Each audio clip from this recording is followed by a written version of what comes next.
Welcome to Ignite After Dark. Excited that you guys are here. Can you believe we're in the fourth quarter already? I mean, I can't believe it is October. We are already starting in our office business planning clinics for 2026. We've got about 50 to 60 business days left in the year. And so we are looking to try to finish strong, and you guys are doing the activities that are necessary being on this call. So thank you for being here tonight. My name is Daniel Young. I am in Dallas, Texas.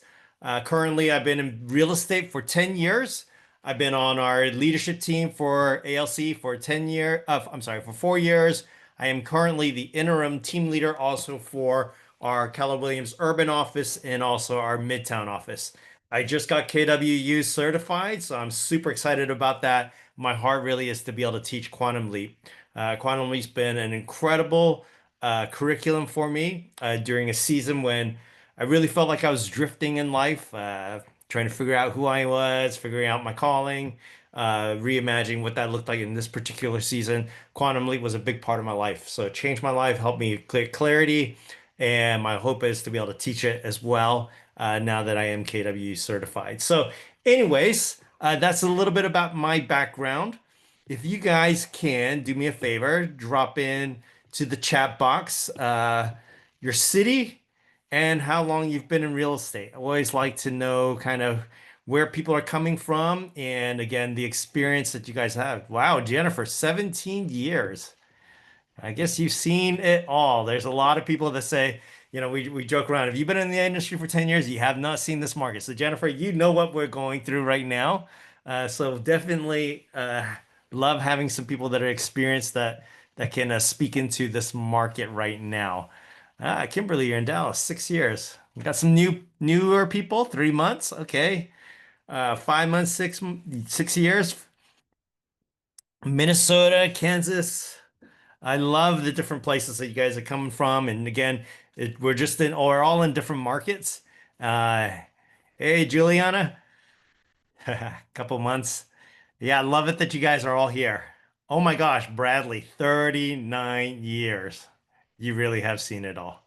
So, like, if anyone's panicking right now and just saying, oh my gosh, this market, I'm freaking out, go talk to Brad. He'll be able to calm you down and say, guess what? You know what? Everything's normal. It's gonna be fine. Actually, let me start off with that, right? Like there's a mindset, right? Before we even go crazy, before we get into the curriculum, there is a mindset out there that people are saying, I cannot succeed in this market. You guys heard that before? And the market does not determine your success. You do. Now, the market doesn't determine our success, but it does determine our strategy.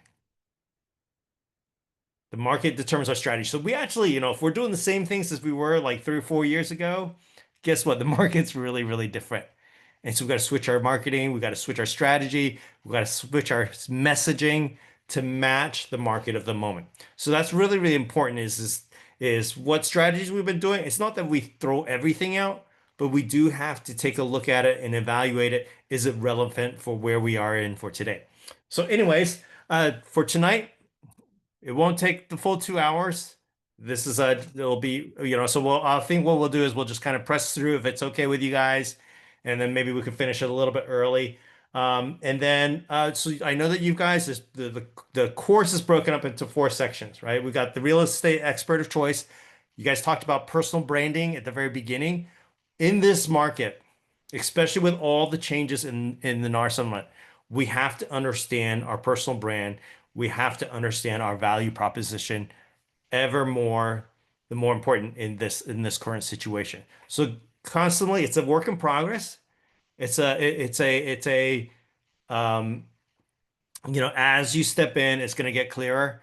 But we got to know our value proposition because we say in the absence of value, commission is always an issue, right? If I can't articulate my value, then people are always going to come after me for my pricing. And so we've got things that come down the pipeline, like it was announced yesterday when ChatGPT and Zillow decided to do a little collaboration. Guess what our clients are going to be able to do? They're going to be able to go in and say, hey, help me do a search. I want an open concept kitchen. I want white cabinets. I want all these fancy stuff, and it's going to spit back out the results to them. And they're going to be like, oh, well, I don't need you for a search anymore. And so that part of our value may be declining. And so we have to re-articulate what is our value then. If we can't help them as much in the search process, because I mean, they were already doing a lot of it on their own, but now it's even more so, then how do we bring additional value, right? We're always going to have to continue to evolve. And as AI also comes down and moves into our space, and becomes more automated, they're going to be continuing to go, oh my gosh, well, I know that AI did that. So what are you doing, Lisa? What are you doing, Jennifer? What are you doing, Scott, to earn your commission, right? We've got to continue to work on that piece. So that's just a little bit of side nuggets because, again, our industry is constantly changing. And so we always want to be up to speed on the disruptions that are happening. And again, we just have to respond, right? We're going to pivot, we shift, we change our strategies, we change our messaging to our clients. So, anyways, that was the real estate expert choice. Then we're talking today about lead generation, and that will be over the next few courses. We got lead follow up, and then also the transaction. So, when it comes to lead generation, what are your thoughts around lead generation? Your just initial thoughts. Positive, negative, scary. Throw it in the chat or unmute yourself and a little scary. What else do you guys think? I just don't like coming off as salesy. Mhm. I think it's that, you know? 100%. Neglected, challenging, positive, critically necessary. I like that one. Yeah, anyone else feel the same as um that you guys don't want to come off as salesy? It's a little bit of everything, Daniel. Ultimately, it's just trying to find the right way to bring it up. And I've learned in the year and a half that I've been doing this, I still have some reservations of it, especially when I know people have had deaths in the family. I feel a little bit standoffish doing it, Yeah.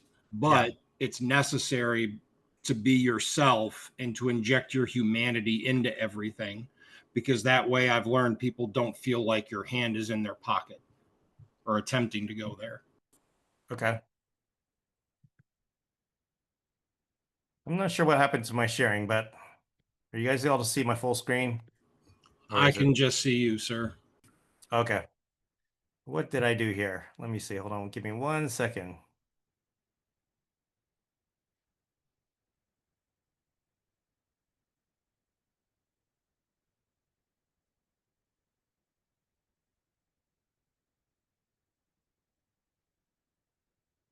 Yeah, that's not what I want to do.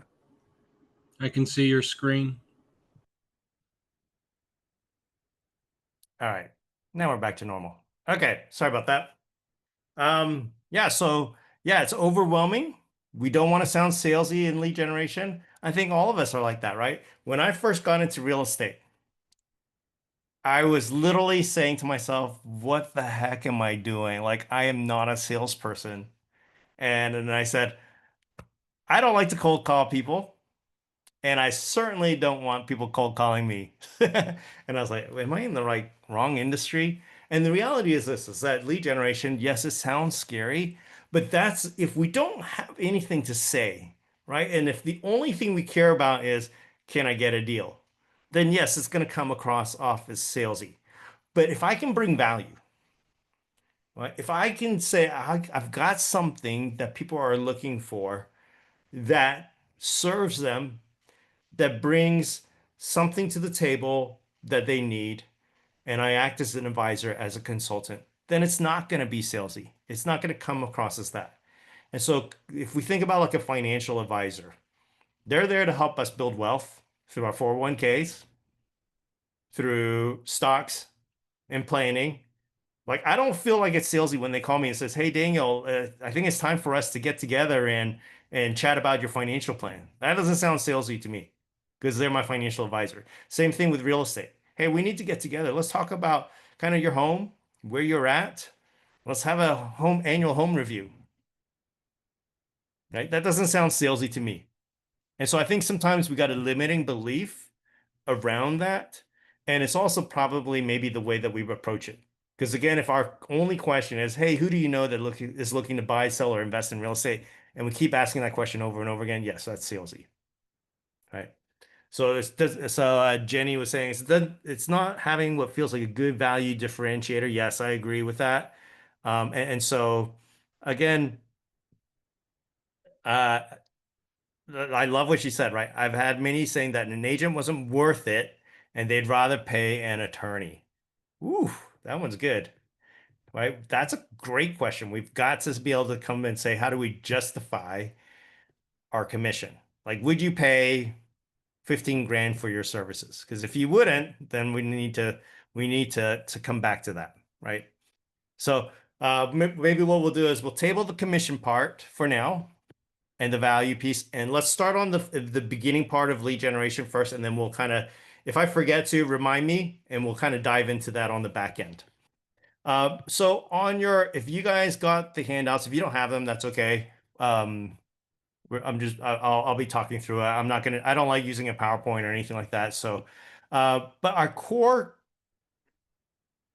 parts of our business is number one, we've got to lead generate. Number two, we've got to get buyers and sellers into our agreements. Then we're going to show homes. We're going to write and negotiate contracts, coordinate the transaction piece, and then manage the money, right? Those are the 6 core pieces of our business. Anything that falls outside of it, it's not that they're not good things, but they're not part of our core. And oftentimes what happens is that we focus on things that are outside our big rocks.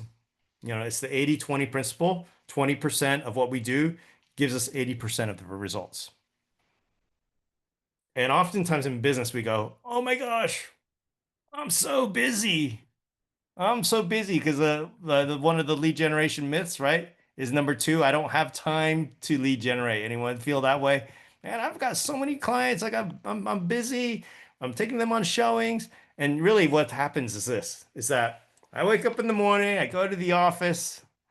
I'm like, okay, well, I know I got to lead generate. So I sit down. What do I have to do first? Well, I got to, who am I going to call? So I start working on my list, right? And thinking through, like, this is the person I'm going to call. And then I start making that list. And then someone knocks on the door and I'm like, "Hey, what's up, Ben? Hey, how are you doing? Hey, don't you think this market? What do you think of this market?" Right?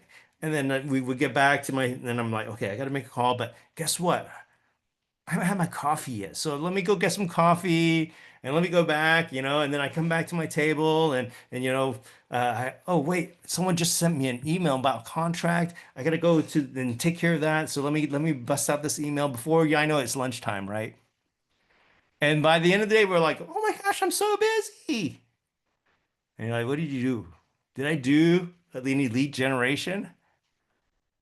All right. It's a matter actually of priority. And oftentimes when we say we're too busy, we're just kind of pushing it off. Like, I mean, we're just procrastinating.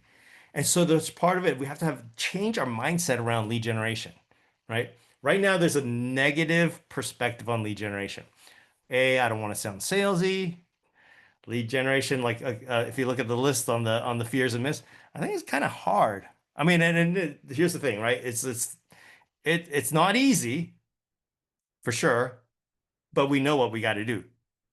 Or the third one is, I don't know what to say. And that's true, right? I mean, we may not know what to say, but guess what? It can be learned. Absolutely, it can be learned on what we have to say. And I'm afraid of making mistakes, right? But all of us know that life that's part of learning. Learning is failing forward. And so let's come back to this idea that lead generation is difficult, right? Part of it is saying, how can we reframe lead generation for each one of us so that it's not something that have to do. I mean, we know that we have to because it's part of our business. But is there a way that we can reframe it so that it's doesn't sound as salesy? Just the words lead generation alone. So I actually like to reframe it. And I say, okay, let me change the word lead. Because if I look at someone, if I go to Jennifer and I go, hey Jennifer, you're a lead. Guess what I'm thinking? I'm thinking dollar signs already. And if I go to my clients and I go to my sphere and I go to my database and I'm thinking of them as leads, I'm thinking dollar signs. So let's change the word lead to relationships. And let's change the word generation to building. So we are in the relationship building industry. Does that change a little bit of the way that we think of our relationships and what we're actually doing on a day-to-day basis? Right? If I'm thinking, no, I'm not lead generating, I'm building relationships, that sounds a lot better to me. It just puts me in a little bit better frame mindset when I'm making those calls. So I would start out with that, right? Your goal is to build relationships because people use who they know, like, and trust. And if I can start with that, then I think my lead generation time actually is more enjoyable. I look forward to it more, and then I'm going to do it. If I think of it in a negative way where I'm just like, oh, I don't want to do it. I got to lead generate right now. Guess what I'm not going to do? I'm not going to lead generate. That's kind of how it was with FISBOs and expireds for me. Like literally with a, because I don't like to cold call, right? So like I'm literally there and I'm like, oh my gosh, I'm picking up my phone, I'm making the dial, and I'm just dreading the conversation. Right. And actually, if they pick up, then I'm like even more drained. My energy, my battery just goes down. And if they don't pick up, then I'm celebrating. Right. Guess what? That's a really hard way to lead generate. And if something else comes down the pipe where I'm saying, oh, I get to design a website, I get to do my social media, I'm going to do those other things all day long. So we've got to turn the tables on how we see it. And if we can see it as something that's valuable, if we can see it as something that our consumers, our families, our friends, they actually need to have those conversations with us. I'm coming from value. Then I can say, guess what? I get to do this. It's a privilege. It's an honor to be able to serve them. Mindset is everything. Mindset is 90% of our business success. So, anyways, if you go to the next page, it's talking about our sphere of influence. So, the group of people that you know and people that you want to build relationships that they can learn to like and trust us, that's going to be your sphere. So when we think about that, right, a lot of people will go, I'm going to go into all these different directions to go build my business. We've got to start with our sphere. If you don't start with your sphere, then we're missing out on opportunities. So there's an interesting exercise. And if you guys are following along, it's on page 5.4. Again, I'm going to talk it through, so if you don't have it, that's okay. So take the number of contacts in your phone. If you don't know how to get to your contacts, right, you just go to your contacts and you scroll all the way to the bottom, and there's a list of contacts there. If you have your database, if you have command or whatever it is, just say how many people are you in your SOI that you would consider as A's and B's. These are people that you know, they would recognize you in the grocery store. They're actually considered acquaintances or friends. Who drop in the chat? How many people do you say are in your A's and B's in your database, if you know?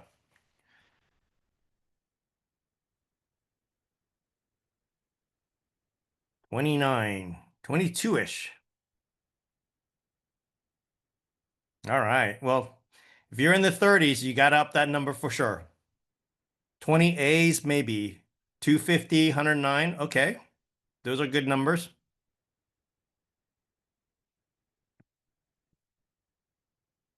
All right, Helen, there'll be, I'm not sure exactly where the recording will be, but you'll get an email on them. It's on the Facebook page or there's a YouTube channel on it. So you'll be able to access it later. Okay, so great. Those are great numbers. So if you're in the 30s, my challenge to you, and you'll probably hear this in the database class, you got to get that number up, right? You got to get that number up. So and we'll talk about a little bit where all the contacts come from. You don't necessarily have to have thousands and thousands in your database. I know that some people will say, hey, I've got 10,000 people in my database. Guess what? I really don't want to keep track of thousands of people. Right? I forgot who it was. Was it someone? Was it Linda McKissick? I can't remember. There was someone on stage at Keller Williams. It was at Mega Camp or Family Reunion, and she literally had a database of about 30 people. And each person in her database sent her probably like 10 referrals a year. That's 300 leads. If she knocked out like half of them, she was closing 150 units a year. Could you live off 150 units a year? Yeah. Right. So the number of leads, well, the number of people in your database, it's you do have to have a certain amount of quantity. Obviously, she had worked it to where they were high referral partners. They were very connected people. But yeah, think about it, right? You don't need a ton. But I think everyone should be at 2 to 300 at least. I would say shoot for 200 as a minimum. So if you don't have that yet, keep pressing in and keep adding to your database. So here's the thing, right? Number of phones and contacts in your phone, just write that number in, right? So 200, 300, whatever your number is that you think are the number of people that you know, the potential closing opportunities from those contacts. You're going to take that number and multiply it by 0.081. Don't worry about how this is calculated right now. Just take that number and multiply by 0.081. So for me, let's see, let me pull my numbers up here. I've got 300 people in my database. And if I times it by 0.081, that's the potential closing opportunities. I'm going to come up with 24 units. Now, that's just people that are looking to buy and sell. There's also potential referrals of people that say, hey, you know what? I'm not in the business to buy right now or sell, but I do know someone that's looking. You're going to take that same number at the beginning, so minus 300, and multiply that by 0.1. And that's the potential of referrals that are existing in your database. So for me, my first number was 24. My second number was 30. So my total potential business just in my database is 54. 54 units a year. Now take your average GCI. If your average, ours is in Dallas, is about $400,000 for a sales price, and let's just say 3%. Again, all commissions are negotiable. We got to put that uh, in the chat. But let's just say average commission is 12,000. So for me, my income opportunity is 648,000 just out of my database. Yikes, that's a lot of money. Now, the hard part is if I take my actual production, my actual GCI, that's what I'm potentially leaving on the table because I'm not reaching out to my database. And that hurts, right? How do they come up with these numbers? The typical person moves every 8 years, and the home ownership rate is 64.8%. So that's kind of how they come up with those numbers. And again, I don't know all the details behind it, but that's how the math behind it.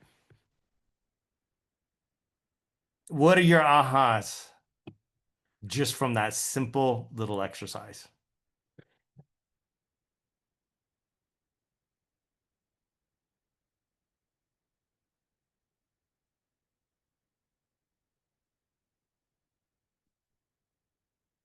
Any thoughts?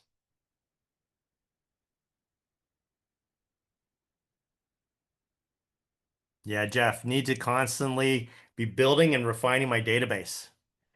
We're in the business of being social. It's a numbers games, just keeping at it. Yeah.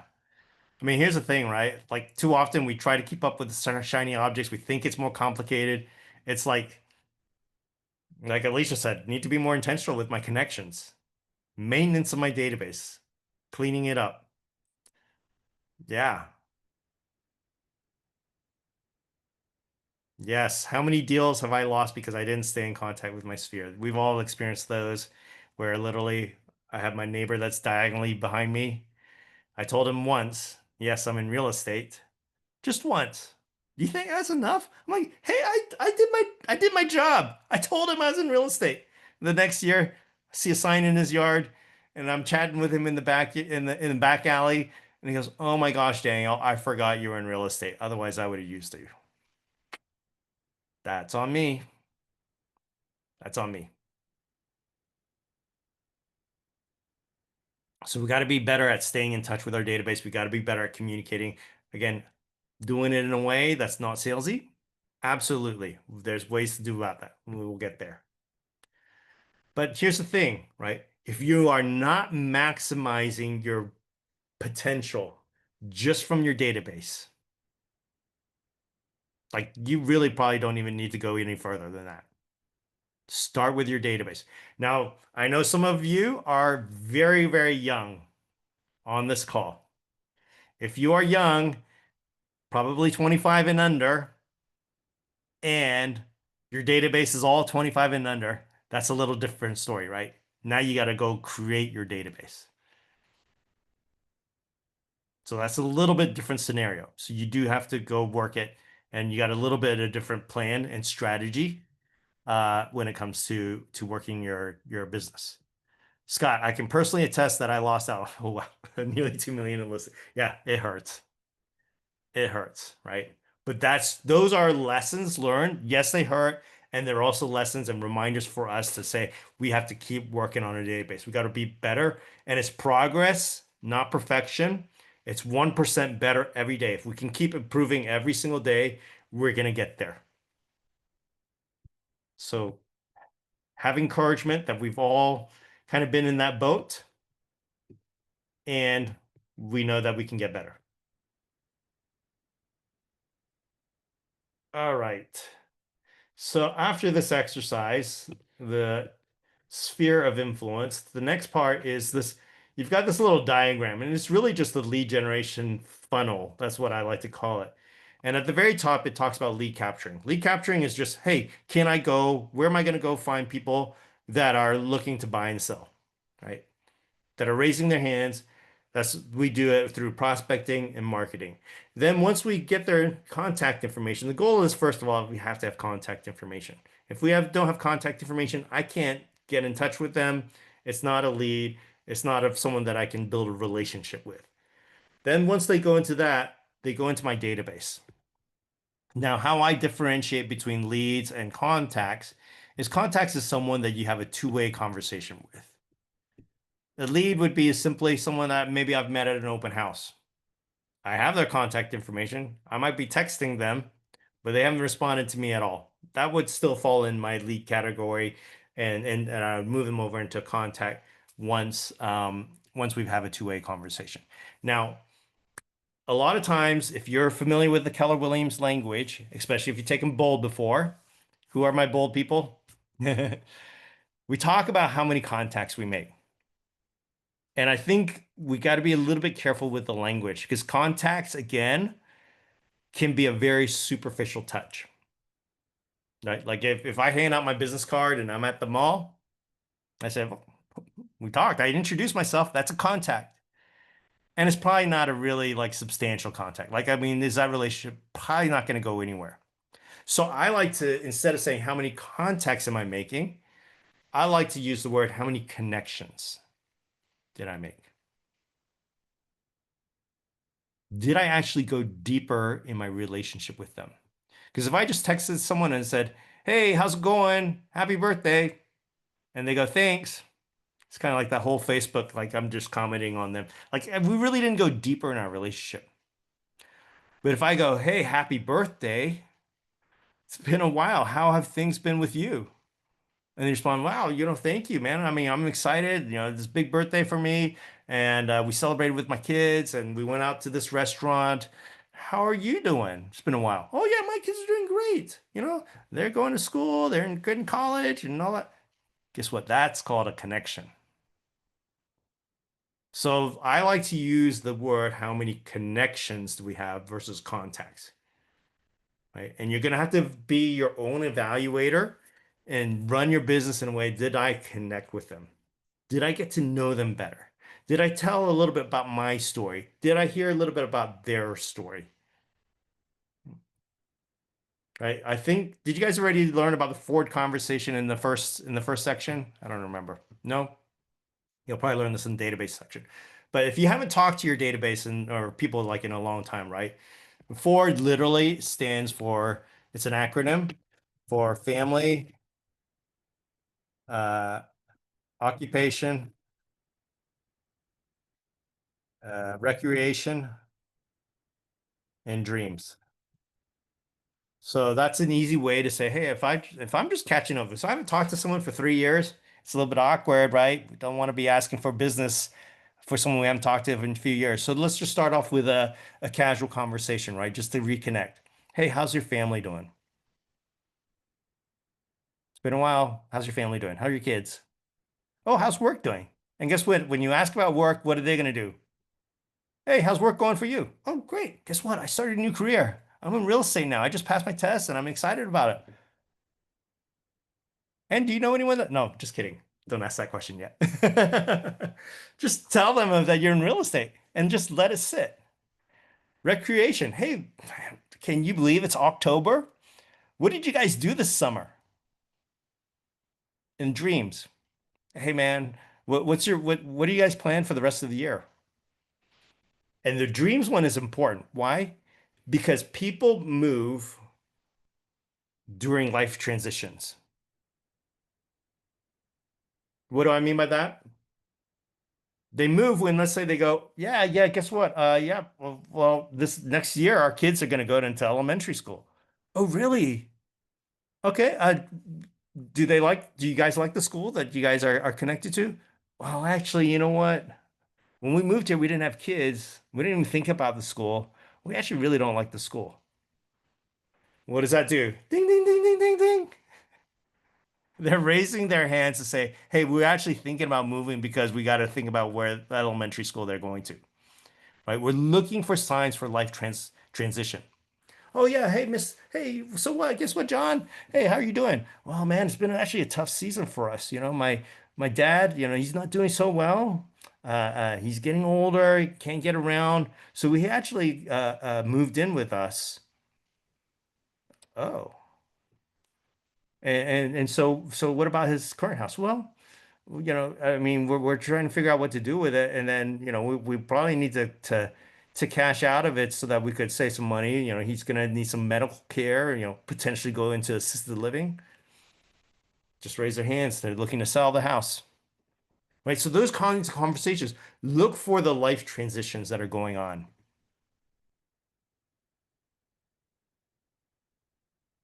Hey, yeah, I got a new job. Oh, great. Where's the job at? Oh, it's in downtown.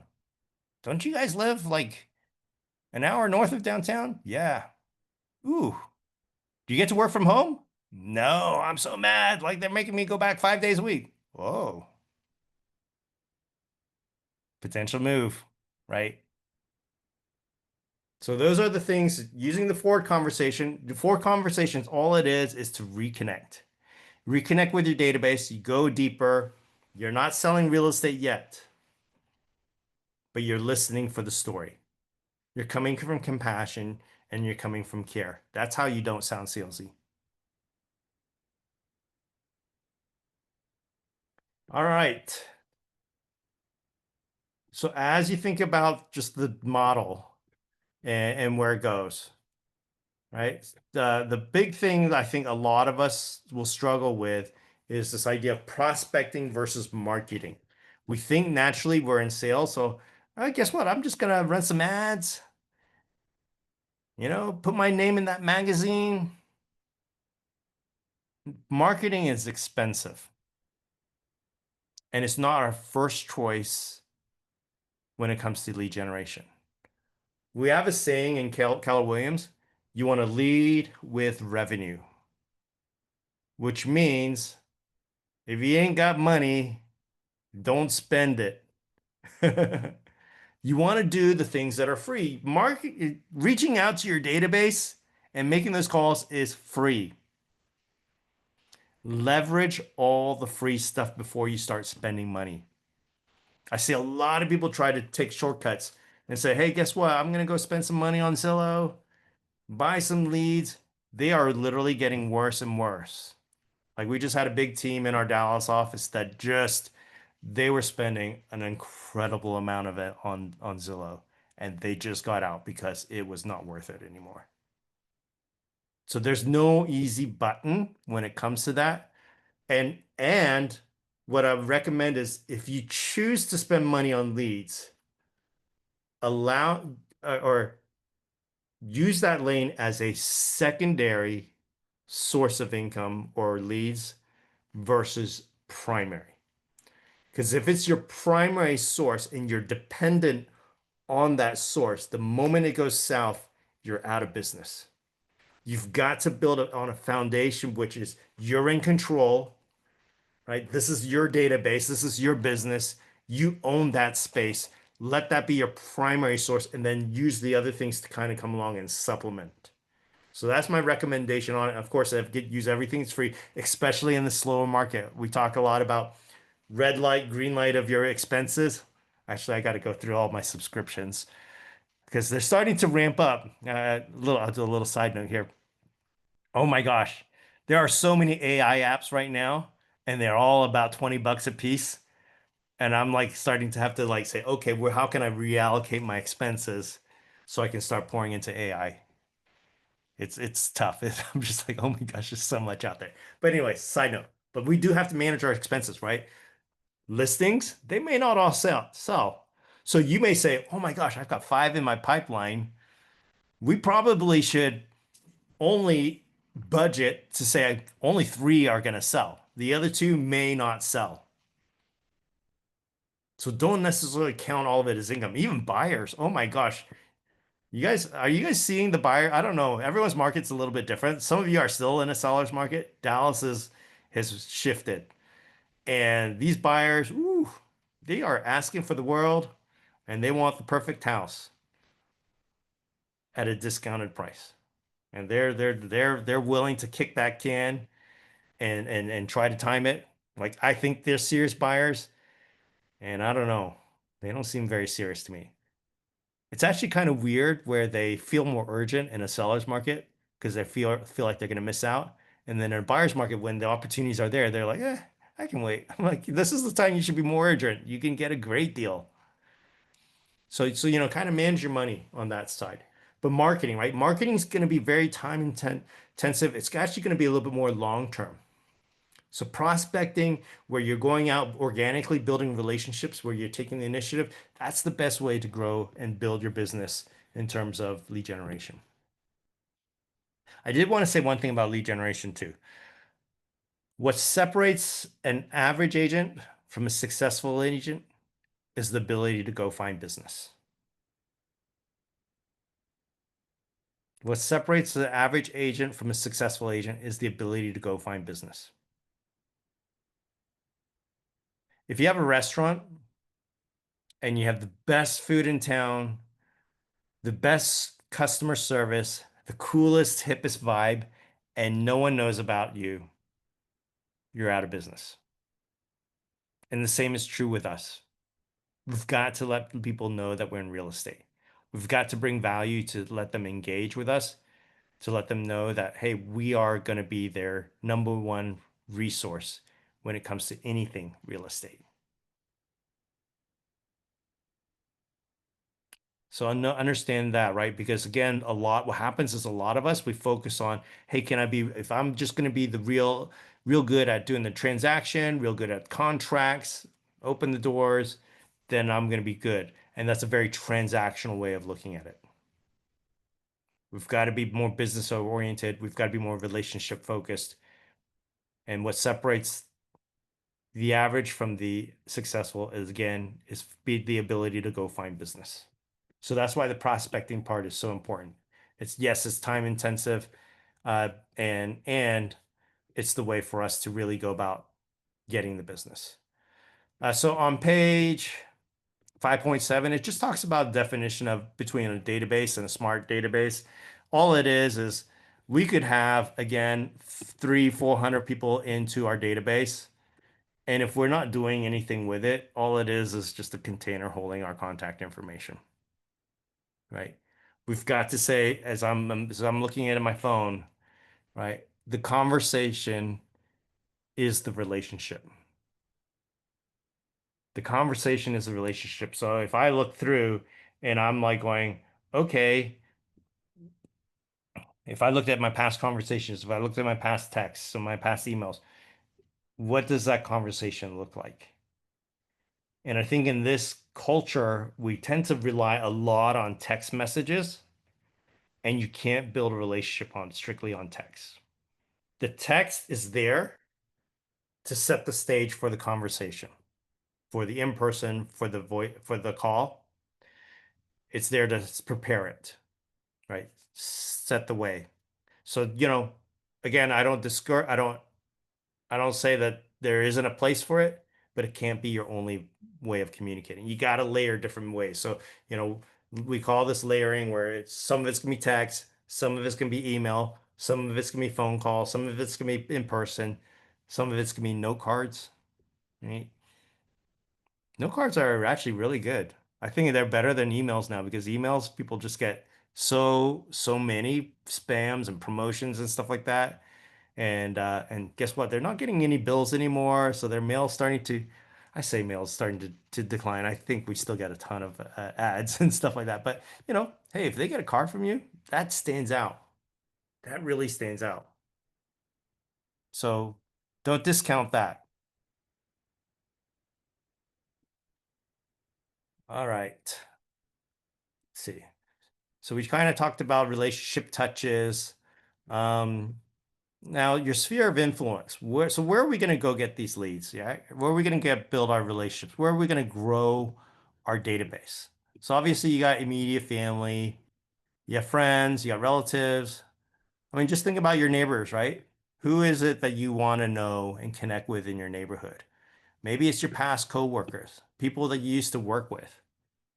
And I say, pull everyone out of your phone, pull everyone out of your wife's phone, pull everyone out of your brother's phone and sister's phone, right? There's lots of contacts. Go through your emails, go open up your old email accounts and check them out and say, hey, is there someone that's there that I haven't talked to in a while? Did you know you can download your Facebook contacts? Now, you can't get their contact information, right? But you can download a list of people that are in your Facebook friends and just put them in command. And then you could just say, hey, guess what? I'm going to build a relationship through Messenger. Now, that is a messaging platform, right? So it is text kind of, but I've built like literally I just signed a buyer agreement maybe a couple months ago for someone that I reconnected and our relationship for about 3 years was just through Messenger. It works. And if you think about the algorithms, Facebook actually likes it when you guys chat with each other. They're like, oh, you guys are friends. You guys have been chatting on Messenger. So guess what they're going to do?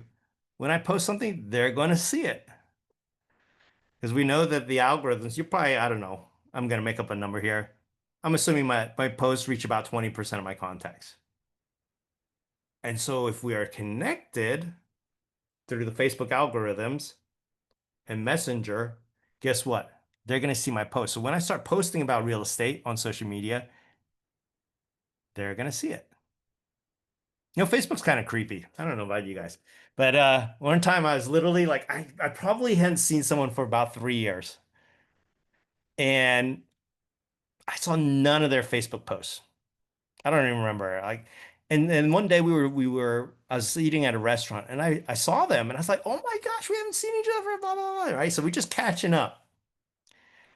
I get home after dinner, and I start opening up my Facebook. The first post that I see is this friend I hadn't seen for 3 years, and I probably hadn't seen her post for years. Facebook knew that we were together.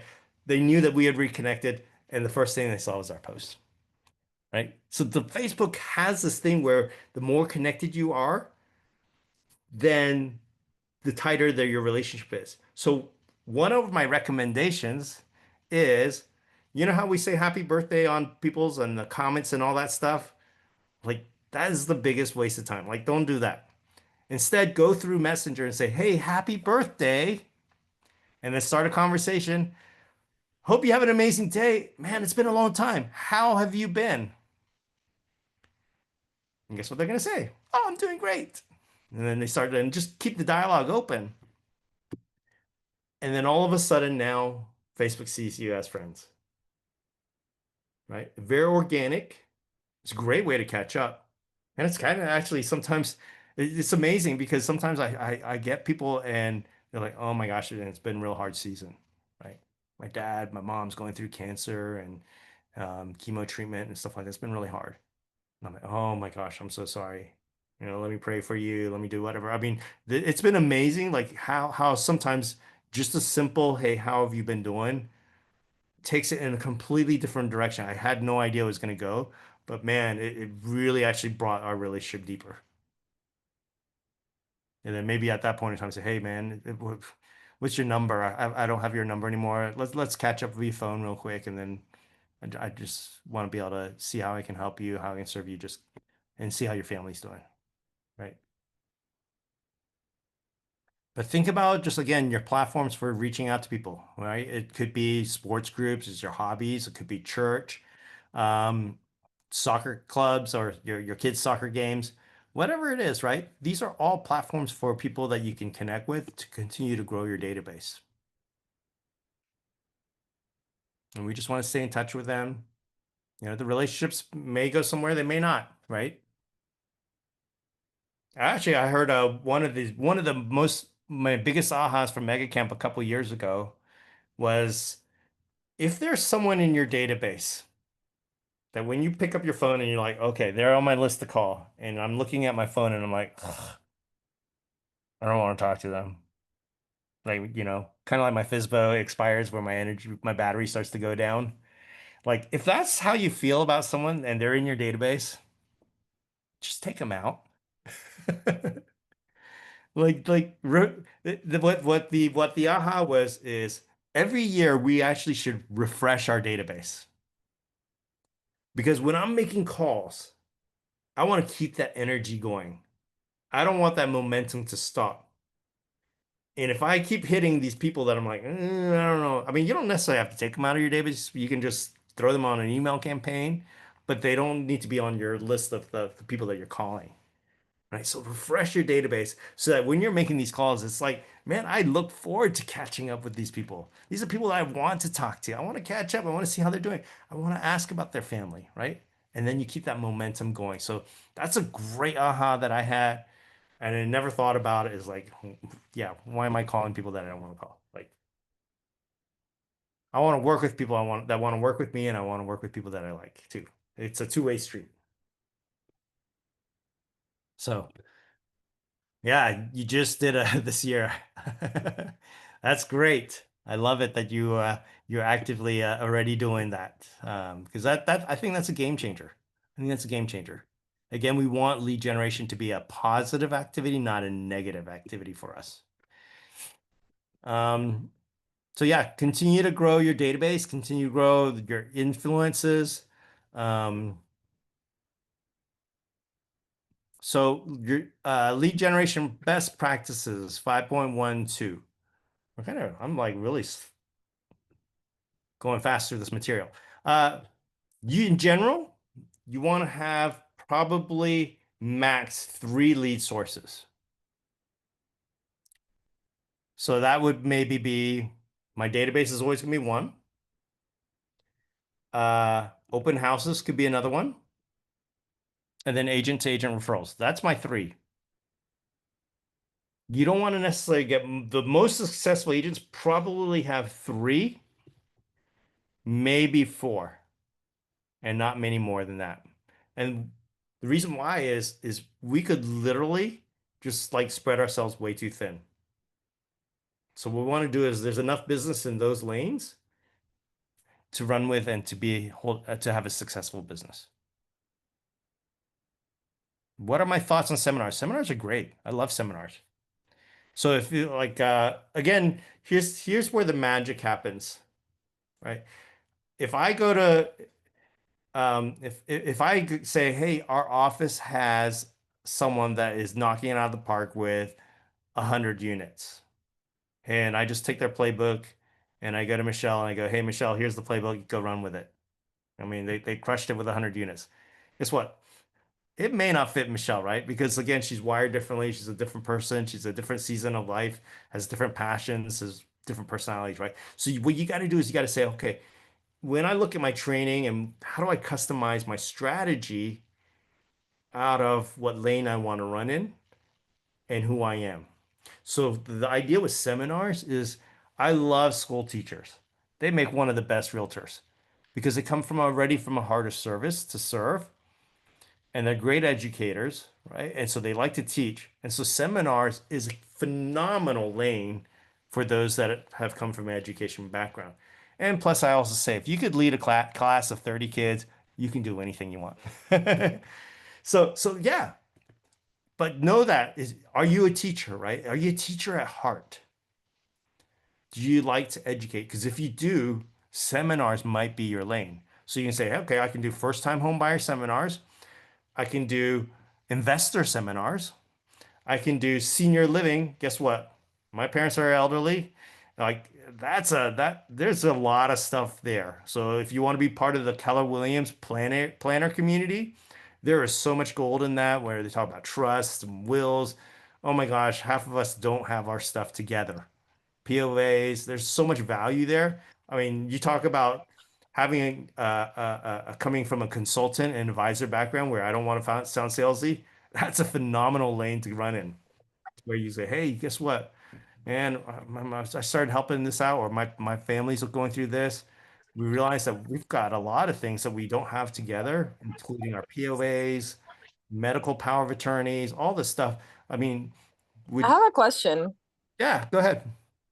So about seminars, I guess I am kind of like a person that like I like educating myself and I also like helping other people get educated. Like, how would you say I should, like, as a new agent, how would you say I should approach trying to do seminars, and like where should I get like the resources to give people the right information? Yeah. So, are you interested in first-time home buyers? Yeah. Okay. We'll just that one's the easiest one to do, right? So, yes, loan officers is a phenomenal resource. Like, what's interesting is that sometimes you don't even need to do all the talking, right? Sometimes we feel like we got to do everything. Grab a loan officer, let them talk about the market, let them talk about the creative financing, right? Have someone that's a part of it is you could have someone that's in title, right? And just have them share a little bit about the title side. So you're gonna bring some meat to the table, right? You're gonna bring some things, but you don't have to carry the whole weight of yourself. And also, if someone has questions, then they're there to support you. So I would say 100% do it with other people, and that way you get an opportunity to really get some experience before you're comfortable with kind of carrying it. You could certainly do it online as well. So if you want to run Facebook ads, because here's the thing, right? Like I think some people will fear like if I do the seminar and like no one shows up, guess what? I've done one of those. I had one person show up. So it's kind of and so you can do a webinar, right? And obviously you don't necessarily have to show everyone's screens and faces, but all they do is see yours, right? They don't know how many people's on there. So just do a webinar through Zoom and all they see is your face and you can work it that way. Oh, that's Of course, they have to register, right? You need their contact information. So don't do a webinar if you're not going to get contact information because you can't talk to them afterwards. okay. Yeah. But run that through chat. Ask chat to help you out. Chat can be a strategic thinking partner. Say, hey, chat, what are some ideas that you have for questions that we can or topics that we can cover for a first-time home buyer seminar? And here's the thing. What you want to do is answer the question that people are asking in this market and let that be your hook for your advertisement. So right now, one of the biggest things is affordability, right? Affordability is the number one question. So, hey, let's market it. In what ways can we help home buyers when for affordability is such an issue? You think that's a hook? Yeah, that's a hook, right? How can we help lower the monthly payments with regards to housing in this current market? There's a website called let's see, what is it called? Is it answer the public? Is that the right one? Yeah. So if you go to answerthepublic.com and you just put in general, like either buying a home, selling a home, something like that, they're literally going to give you like 100 questions that people are asking about buying a home or selling a home. You can use that as a platform to build your webinar or to build Facebook posts, to build blogs, whatever it is, your YouTube channel. But we've got to be answering the questions that people are asking today. I literally saw someone post something a month ago or 2 months ago and saying, how to win multiple offers. And I'm like, oh, what world are you living in for Dallas? Like, we may get 2 offers on a multiple, but that's it. That is not the question that people are asking in this market, right? So we've got to say the messaging needs to change from the last few years, and so we got to ask, what's the number one problem that buyers are facing right now? It's affordability. It's too many choices. Is it the right time? Like, am I buying too early? Is the market going to continue to go down, and therefore I'm overpaying for my house right now? That's what they're asking. How are the tariffs going to impact everything? The economy is declining. Is it the right time to buy? That's one of the key questions. Sellers, holy cow, the houses are sitting on the market for 100 days. How do I sell my house if I have to sell? How can I best prepare it? Should I sell my house next spring? Is the timing, again, timing question. Will it pick up in next spring? Well, according to some of the analysis, the economists say we're in the shift and it's probably going to last at least a year, if not more. We'll find out more next year. But if they were planning on saying, hey, I'm just not going to list it now and then I'm going to list it in the spring, well, it may just be more of the same. Actually, it may get worse. So, but use that as a platform to address the pressing questions for your webinars and for whatever you're planning to do to educate even through your email campaigns, right? Anything we're doing to communicate, again, we want to bring value, but we also want to know what they're asking.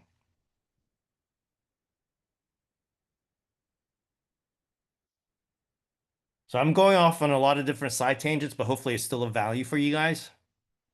My goal is that, you know, don't necessarily have to follow the curriculum strictly. It's just whatever things you guys think is most important. And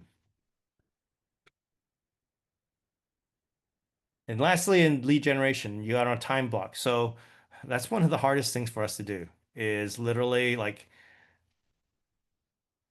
creating space to be able to say, this is my lead generation time. This is what the time that I'm going to work on my business. I think one of the most effective habits. So in Keller Williams, we say that you got to lead generate for 3 hours a day. Now, if you haven't lead generated at all, that's a lot. That's like saying, hey, I've never worked out before, and you got to go to the gym and work out for 3 hours. Like, that's a lot. What I would say is shorten that time and habit stack it with something else that you're already doing. So our office, we've literally been doing huddles, morning huddles every day since COVID. So we are in year 5. It's been absolutely amazing. Changed my life, and now it's really a habit. Like when we don't do it, I'm like feel like something's missing in my life. So that's from 8:30 to 8:45. That's already an automatic on my day. Habit stacking is literally saying, okay, at 8:45, since I do this every day already, what if right at 8:45, I don't go check my email, I don't do anything, I lead generate for 1 hour. Make it short. Don't do 3 hours, do it 1 hour. The reason why is if I know that I've got a client that's on me saying, hey, where's my inspection report? Did you get a response to them? When are we going to do the counter offers and all that stuff? Guess what? If I have to wait 3 hours, I'm feeling the pressure. And what happens is, guess what? I'm like, I can't wait 3 hours, so I'm just going to go do it now. But if it's just an hour and I'm going to be done at 9:45 and I'm just going to review the inspection report with them or whatever it is, my client can wait an hour and I'm going to honor. It's easier for me to honor my time block for lead generation in that moment than if I time block a lot more. So just work on it small, chunk it down, right? And start building your habits in a small way, but protect that lead generation in the morning, habit stack it with something, and then you're going to start building consistency and condition yourself towards being able to work on finding new business, right? So finding business should never be secondary to working on your business. I have a question about that. So when you mean lead generation, like you mean like if I start messaging people, I guess on my Facebook, to add them to my database or my contact list, that's what you mean by lead generation? Yeah. So I mean, Or I like was if I do like open houses or things like that? yep. All of that's, it's basically finding new business. It's not follow up. I mean, you can do follow up as well, but I mean, it really is where am I going to find a new person that's looking to, well, let me rephrase that. The goal of lead generation is to set an appointment, right? If I had to go find an appointment today for someone that's looking to buy or sell, what activities am I going to do? That will help you define your activities. So I mean, I'm pretty loose on that and say, hey, writing note cards, that's relationship building. Phone calls is relationship building. Now, creating a social post, yeah, I mean that's a little bit more like I would prefer not to do that during my time. I can do that at a later time. But Messenger, yeah, absolutely. Anytime, any kind of contact. It could be creating what we call the um, annual asset review, right? Where you're just like saying, "Hey, would you like to get a quick update on value of your home?" We could sit down and talk about what kind of things are needed in your home in terms of renovations. Like, I mean, those are all the great conversations to have in between the transaction. But anything that develops the relationship closer, 100% would fall under, hey, can I go find the business?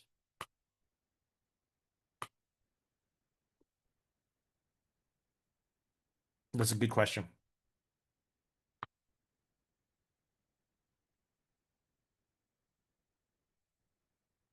All right. So yeah, coming back to the time block. So build a bunker, right? Store provisions. I'm notorious. I'm one of those guys that I'll go into the pantry, look at it, walk away, and 15 minutes later go back to the pantry, and my wife's looking at me like, "What the heck? Like, has anything been added? Did we go to the grocery store in the last 15 minutes?" I'm like, "No. Why did you go back? You already looked in there like 10 minutes ago."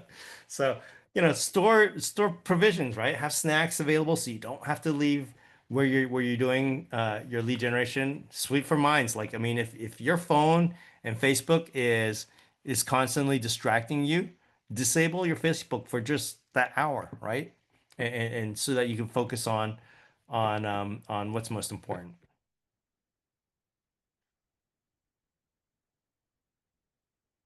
So any questions before I wrap up? I mean, I just went through that really quickly. I didn't realize that I was that fast.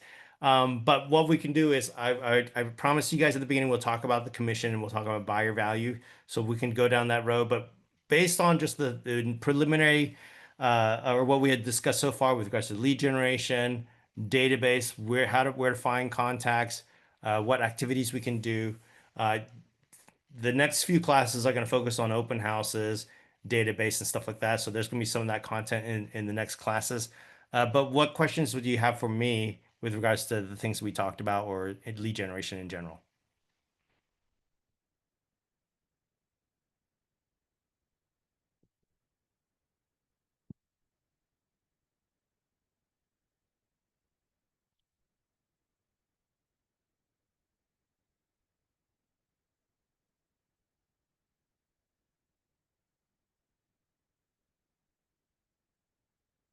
I love open houses. 40% of my business, my first full year in real estate, 40% of my business came from open houses. So phenomenal way to build business.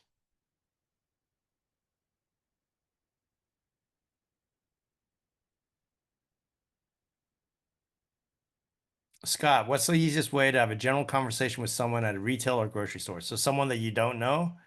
Yeah, that's a little hard. I prefer to have organic relationships. So I always say choose your organic and natural spheres over the cold conversation. The cold conversation is always a little bit awkward. So just think about like, what are your hobbies, right? Do you have service projects that you can volunteer at? Just go volunteer at those things. Now you have a natural point of conversation with or a common bond with someone to build those relationships. So try to leverage everything that's natural, where you already have a natural relationship with people versus a cold relationship.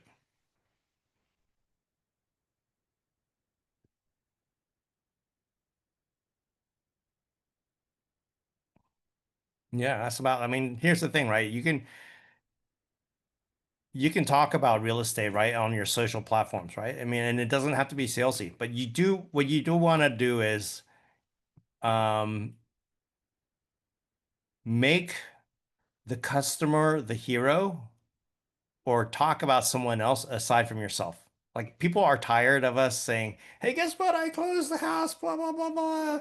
They're like, "Okay, I don't need to see that." But celebrate the story of your clients. Like say, "Oh my gosh, I'm so excited for this family. Like they've been working so hard over the last few years to save. Affordability has been a huge issue for so many families.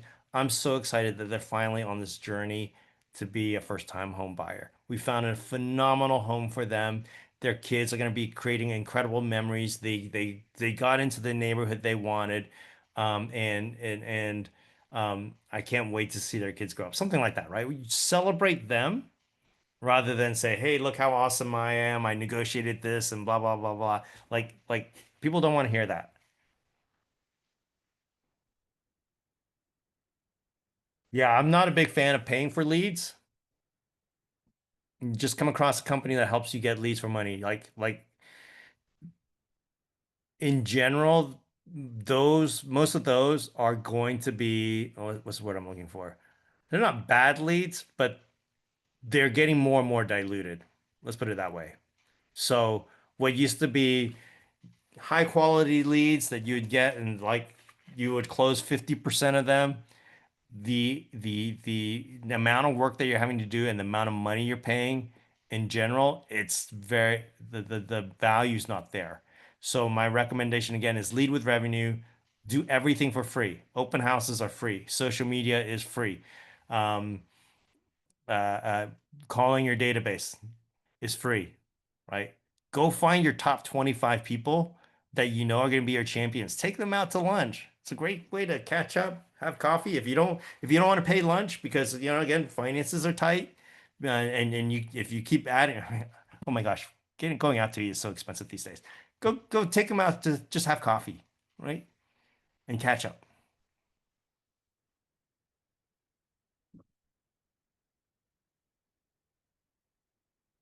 Yeah, Jennifer, great suggestion there. Like, I mean, if you're saying, hey, I really need help with it. Yeah, do not do the ones that are upfront. Pay only at close. 100%.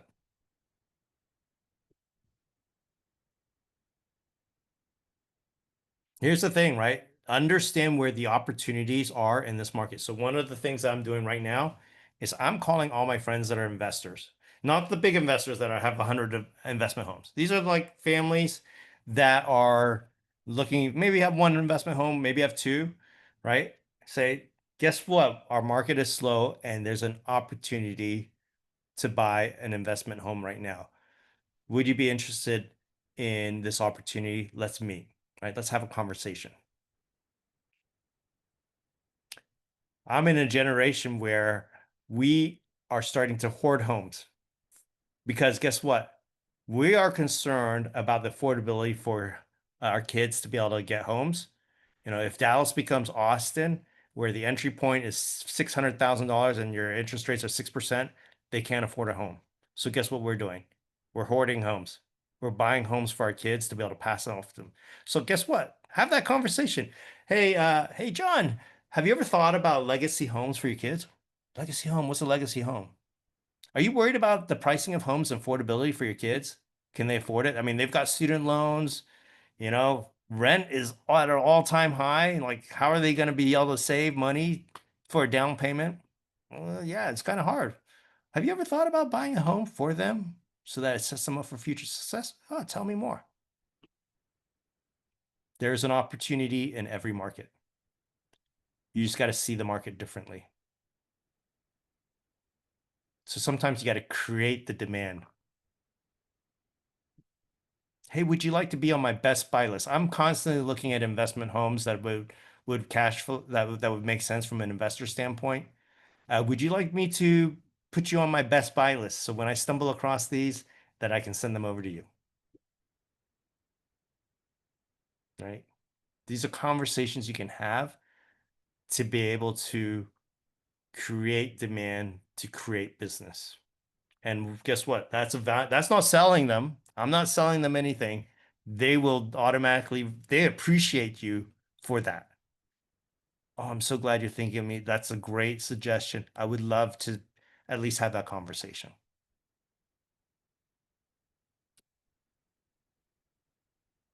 Sandy, yes, there's a recording.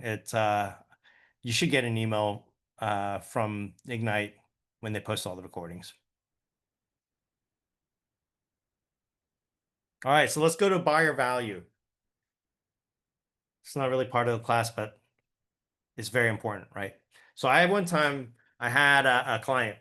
Well, I shouldn't say client, a friend.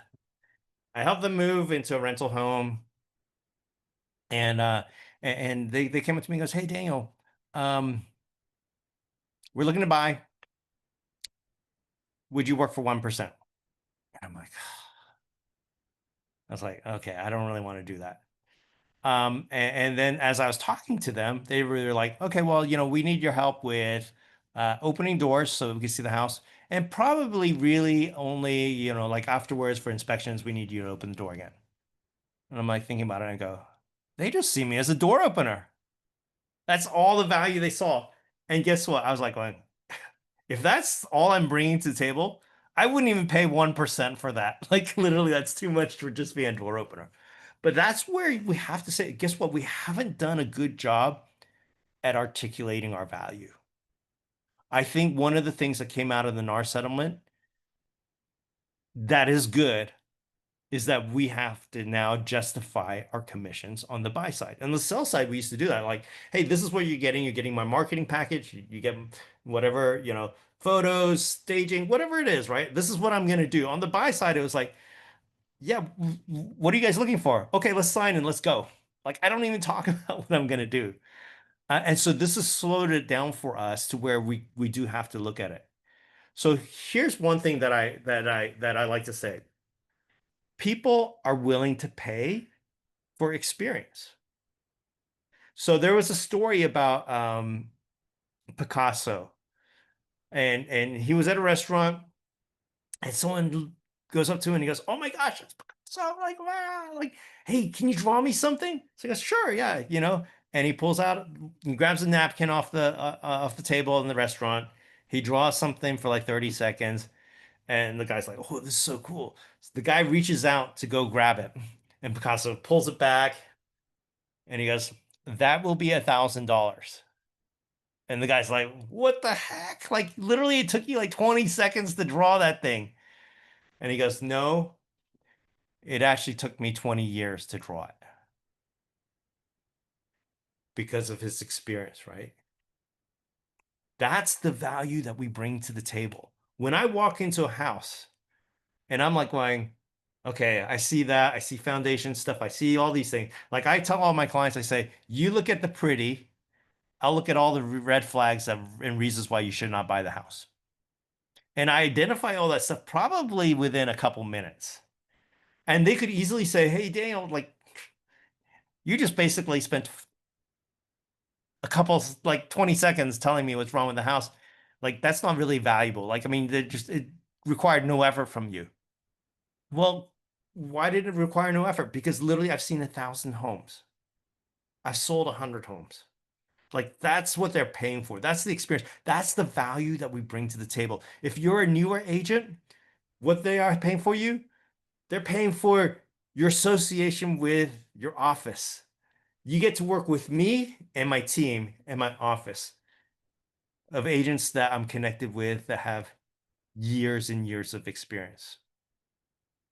Right? So don't discount your relationships, your connections with your electricians and AC guys and all the effort, guess what? They don't have those kinds of relationships with those people. I've been working with my AC guy and my electrician for like 20 something years. They answer their phone for me on 4th of July, right? Can your can you call that company on 4th of July? They're not going to pick up. Guess what? I can do that. And I'm going to get a response on the inspection report, get you an estimated price, and get their opinion here on at 8 o'clock at night. I have that kind of relationship. Guess what? They're paying for me and my experience and my relationships. So that's kind of the stuff that we can bring to the table of things of value. So just take some time, right? Jot down what is it that we bring. Guess what? One of the number one things that they want to pay for is risk mitigation. The number one fears for buyers is, I don't want to buy a house and then all of a sudden find out that there's cast iron pipes underneath, there's plumbing problems, there's found like things that we didn't catch, and now on the back end, either they've got expenses coming out on the back end, or there's a resale issue on the other end, right? So again, risk mitigation. I'm going to help mitigate the risk of you finding a house that maybe there's problems down the road. On the seller side, the number one reason for lawsuits is the seller's disclosure. I'm going to here be protecting you. Now, we can't fill out the seller's disclosure for them, but we can protect them from a contract. We can protect them in other ways. We can help advise a little bit on the general parts of the seller's disclosure, but we're there to help them through it.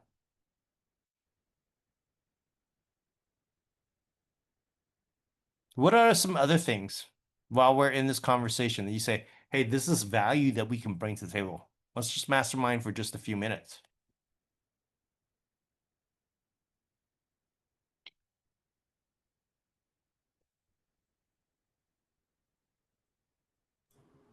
Some of the value that each of us brings to the table is that we all have our own personal networks of friends and family. The more people you know, the more potential there is to attract a buyer if you have a seller and direct them to, oh, hey, listen, I know I haven't talked to you in a while, but I just got this lead over here. You want to check it out after we get some lunch? So like you're incorporating multiple things into that conversation, and it's natural, like you said. 100%, right? I mean, our network is our net worth, right? So 100% with relationships, whether it's our friends, family, whether it's other agents, all of them are part of our network. And that's value that we bring to the table. Hey, I got connections with agents that are investment flippers, deal with luxury, deal with farm and ranch, land. Like, we don't know what we're going to come across. And guess what? When you work with me, you work with my network.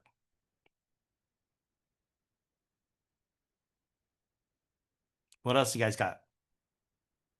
What value do you bring to the table?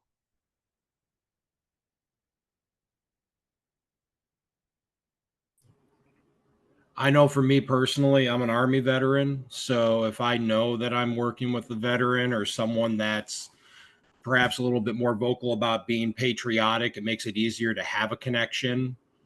And I'm also part of like Disabled American Veterans and the American Legion. So there's two separate networks right there.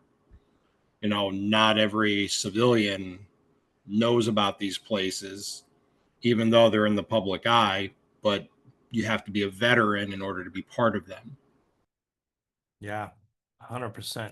I mean, you've got your natural lane of business is that network, right? There's a bond that exists. There's VA assumable loans. There's all these other things that you have knowledge of, and really just empathy, right? Half of it's just care as well. So coming from empathy, coming from understanding, there's a big part of it that people just say, hey, I connect with you on that level, and they'll trust you because of that.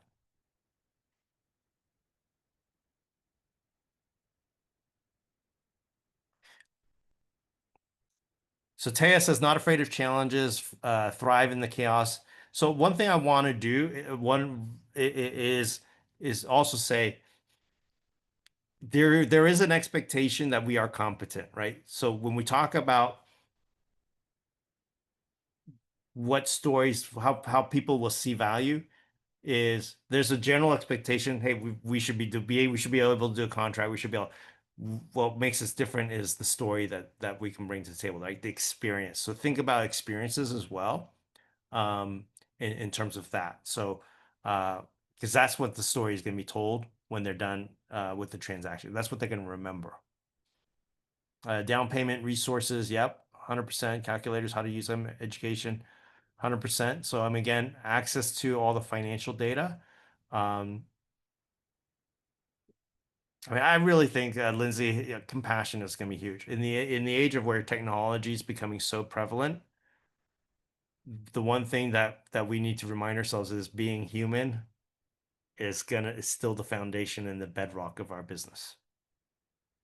So don't punt all your conversations to technology.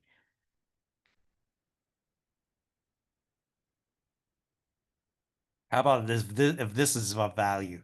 Hey, yeah, Mr. and Mrs. Buyer. I know that we had an inspection. There's still items on there that we either didn't get repaired or we got a seller credit for. So after the closing process, would it be a benefit and a value for you for me to recommend the contractors and the work that will be done? I can also identify which ones are the most essential for you to work on and what other items you can just push off and not worry about for now. Post-transaction, offering value. If you want to get paid for that, don't forget your E&O only covers you during the transaction. You will need to get additional E&O insurance if you want to monetize that.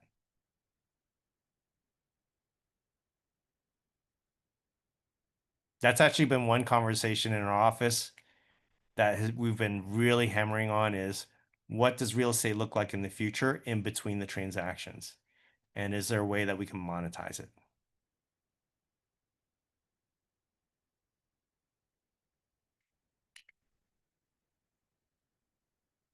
Because we're consultants. And so we're becoming not just transactions, but we become home managers.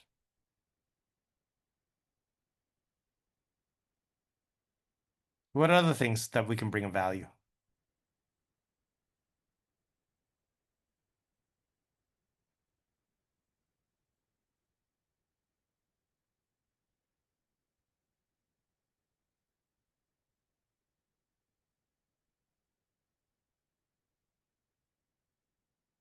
I don't know about other states, but in Texas, there are about 30 ways that a buyer can back out of the contract and get their earnest money.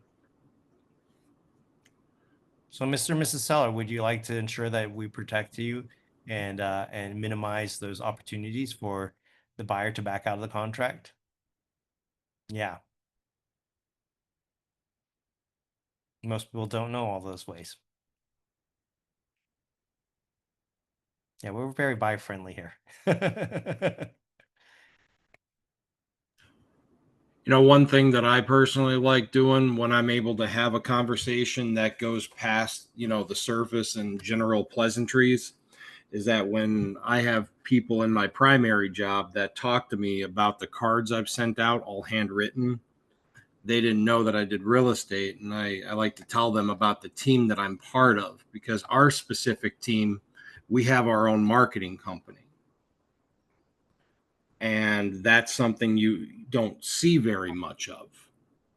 So that makes it easier to get the names, to get that information out there to other agents, to cold call houses in the area. We also bring value by, going out there and doing door knocking. What was it? The 5 to the left, 5 to the right, 10 across the street, trying to invite them over for a private showing, things like that, just putting in that extra time. I personally have gone the extra mile. And when my client needed radon mitigation, I started calling and getting quotes from probably 15 different people during an open house when, nobody was there and everything was coming to an end. That was extra value that I brought because my clients were still working and they didn't retire yet. So that saved them quite a bit of time. And that's one less element of stress in their life. And it's something that I was able to do. And prove once again why I'm valuable to them. 100%. Love it. I remember there was one comment earlier about hiring an attorney versus using a real estate agent. Certainly one of those things you could add and say, well, sure, Mr. and Mrs. Buyer, if you want to pay per hour, I'm certainly available at, whatever your hourly basis is. I think I once quoted them, oh, what was it? Was it $100 an hour? And I got yelled at by one of my coaches, guys, you're undervaluing yourself. So anyways, but like, yeah, what would an attorney charge? An attorney would charge you probably $250, $300 an hour. And if it doesn't close, guess what? Every amendment change, every contract change, they're going to be billing you for that. So that's up to you, Mr. and Mrs. Buyer. But also, are they also going to help you evaluate and read through your HOA docs? Are they going to help you evaluate each and every home, like evaluate the homes and go with you on your showings? Are they going to be there with you at closing? Because guess what? If they're charging you $300 an hour, that's a lot of hours that's starting to add up. And one of the reasons why our fees are what they are is I do not get paid until it closes. The attorneys that charge, and they only charge if they win cases, guess what they do? They either charge a retainer fee or they charge a higher rate because, they get like 40%, because if they don't win the case, they get nothing. And so, Mr. and Mrs. Buyer, yeah, certainly I understand. Like, I'm willing to lower my commission if you're willing to pay a retainer fee up front. Or here's another thing. Like, let's say they really there's some cultures that like they gotta get something. That's just the way they do business, right? And we don't necessarily want to just, again, everyone's business is different. But one way you can posture it is say, well, how about this? You could say, well, we could work out something, and then if if we negotiate, let me see, what am I saying here? Like, I could certainly offer a little bit less if you send me a referral, right? But again, the ultimate goal is to bring value, right? So again, we have to be careful in this conversation, and again, remind ourselves that everything's negotiable. There's no set compensation. That's what the whole lawsuit was about. So now what we're going to have to do is we're going to say, okay, well, if I break down my costs, my values, and say, this is part of my service, and start unbundling in some sense my services and say, okay, for this is how much I would charge for this part of my consultation. This is what I charge, right? So that's how we can figure out the value that we bring to the table. And then again, understanding that's how we can earn our compensation with our buyers and sellers is really understanding the value. So I don't want to get too much into that because again, that every state's different, your context is different, every negotiation is different, so there's no set way to do it. But again, I think the general rule of thumb is if we don't value ourselves, it's going to be hard for us to fight for the compensation that we deserve.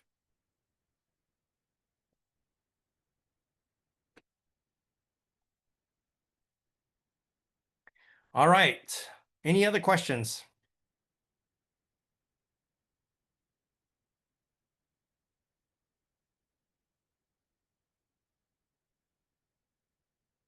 Yeah, that April, I mean, that depends on your representation agreement. So the goal of the NAR settlement, and again, I gotta be careful, right? We don't want to get too much into that because your brokers really should be over that. But the goal was, hey, the expectations have to be set up front, right? So again, if you say I'm going to charge a fee on the back end, as long as they agree to it, I mean, if that's what they agree to, then as far as I know, that's okay, right? So again, chat with your broker about that, right? On the logistics of these fees, because again, every state might be a little bit different, and ultimately it's your broker that has to approve anything that's going to be a little bit different.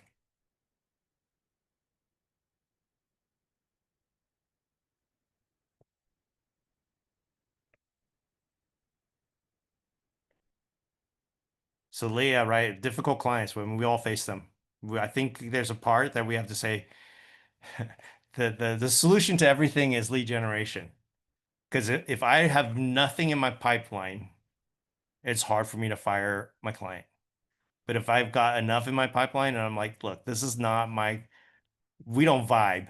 And I want to work with people that I connect with, that trust me, that we have a good connection with. Because when we sit down for the appointment, just as much as they're interviewing us, we are interviewing them as well. Like there probably are some people, I'm not going to be this, I'm not going to be the right realtor for every single person out there. There's plenty of fish in the sea. There's some people that we're going to connect with Jennifer. She's actually probably a better, like Jennifer, because of her lane, because of her knowledge, because of her relationships, she might be a better, she is a better realtor than I would be in a lot of different relationships. So we got to understand that, hey, each person brings their own value to the table. And we're not respecting ourselves in some situations if we're saying, okay, I'm going to work with someone that just doesn't treat me well. Like, like here's one bad thing, right? I allow, and this is on me, I allow my clients to call me way past my cutoff time. My coach called me out on it. He goes, hey, Daniel, what time do you stop working? 10 o'clock. He goes, okay, that's not good. Is that acceptable to your wife? No. So why do you allow it? I'm a people pleaser, right? I got to cut it off. I got to set those boundaries, right? And most of the times, actually, most of my clients are like, oh, we're so sorry. It's late. I'm the one that says, hey, no worries. Don't worry about it. And then guess what? Then they start calling me at 10. They're the ones that didn't want to talk to me, but I'm the one that allowed it. So, what we allow is it's going to happen. But yeah, I mean, I definitely, if you're facing people that are rude and ungrateful, I mean, I'm like, we don't treat our doctors that way. We don't treat other professionals that way, right? We deserve respect. And I choose, I would really prefer not to. Like it's too much, it's too stressful. Like we work in an industry that can eat us up. And if I'm constantly thinking and worrying, because here's the thing, right? We've all woken up at 3 o'clock in the morning and our brains are running and our minds are wandering, right? We don't have, life is not worth that, right? Our time is short, our health is precious. If I'm constantly worried about that, guess what? I'm not doing. I'm not present with my family. I'm not present with my kids, right? And they've called me out on it. They say, "Hey Daniel, my wife, she goes, hey Daniel, I can see you're distracted. I need you to be present, right?" I don't like the mantra clients first because that's not really true. I would never use that in my own personal branding. I get what we say, but that's actually not true. Right? Family comes first. And then, because guess what? Have you guys heard the analogy from the one thing? Like we're handling a lot of balls, we're juggling them all, right? Some of them we drop and they're rubber, they're gonna bounce right back up. That's business. Some of them are glass, and if we drop those, they may not come back up. Family's that. Now we may not get that client back, right? That client we may lose that client, but I can go find another client. So just think about our choices, right? That's the tough one. And again, business has been slow. I get it. Business has been slow. Sometimes we got to take things that we may not normally take. And so it doesn't mean we say no to everything, but a healthy business, we should be able to choose who we want to work with.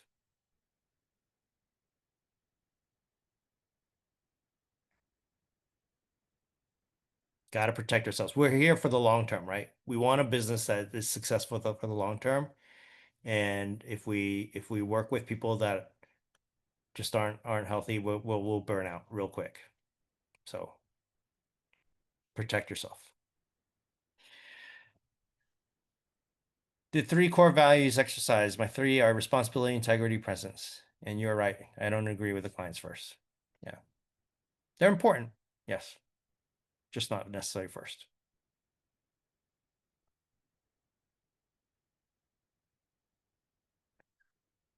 All right, I got a favor to ask for you guys. Whoever can turn their cameras on, please turn your cameras on because I want to do a social post, and and I think Ignite also wants to do a post just to kind of give a shout out to the program itself. I'm just going to do a quick screenshot, and then that way we can promote the class, but also give a shout out to everyone here. So I love that I was seeing all your faces. You guys are awesome. Um, Let me just screenshot it now. Thank you guys. You guys are awesome. All right. Thank you so much. You guys rock. You know, hang in there if the business has been a little bit of struggle. You know, find support, find your tribe. You guys can definitely do it. We're in this together as a KW family. Um, you know, I'm gonna drop my information in the chat if you guys want to stay connected. Feel free to reach out to me. You know, my goal is to encourage everyone as possible. Real estate has changed my life. I absolutely love Keller Williams. It's just shaped who I am as a dad, as a husband, as a leader, and who I am becoming today. And it's been an amazing journey. And I know that during COVID and during some of the hard times, I would not have made it if it was just on my own. Uh, Literally, my KW family was my tribe and helped me through a lot of stuff. So I love giving back to other agents just because, again, I know it's not easy for everyone. But if you feel like it's a struggle, right, don't try to push through alone. You need to reach out to other people and get some encouragement because again, this business can eat you up. So we wanna ensure that our family's taken care of, and any way we can encourage you, would love to be able to help you guys out. So, all right. Well, if you guys have any other questions in the future, you can reach out to me. Thank you again for being on tonight, and let's finish strong for the fourth quarter. Thank you. Thank you. All right. Take care.